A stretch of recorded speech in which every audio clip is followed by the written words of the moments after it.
രാവിലെ പൊന്നമ്മ പാപ്പം തിന്നാതെ ഇവിടുത്തെ മണ്ണപ്പനൊന്നും ഇറങ്ങൂല.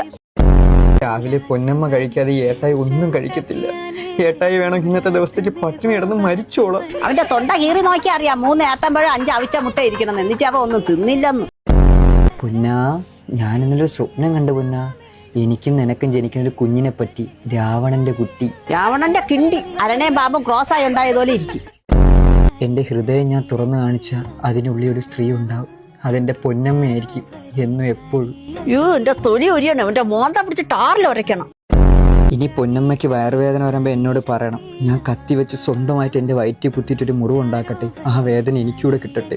അയ്യേ, ഇവന്റെ ഈ വർത്താനം കേട്ട പാമ്പ് ചട്ടയ്ക്കോരം പാവാട ഊരി കൈ കൊടുത്തിട്ട് പോകും. അടുത്ത മാസം ഞാൻ പൊന്നൂന്റെ പേര് പച്ച കുത്തും, എൻ്റെ ഒരു അവയവത്തിൽ. മുട്ടിലടിയാടാ, അതാകുമ്പോ അടുത്ത പെട്ട് വരുമ്പോ ചിരട്ട മാറ്റി വെച്ചാൽ മതിയല്ലോ. പൊന്നൂനോട് ഞാൻ പറഞ്ഞല്ലേ പരിപ്പ് ഇവിടെ കഴിക്കല്ലേ ഗ്യാസ് വരുമെന്ന്. അമ്മ, പൊന്നൂന് ഗ്യാസ് എന്ത് ചെയ്യട്ടെ? നാണ്ട ഒഴിഞ്ഞൊരു ഗ്യാസ് വെച്ചിരിക്കണം, പൊന്നു ഇരിക്കുന്നിടത്ത് കൊണ്ടുവച്ചോട്, എന്നിട്ട് ഇതിൽ നിറച്ചു വെക്കാൻ പറ ഗ്യാസ്.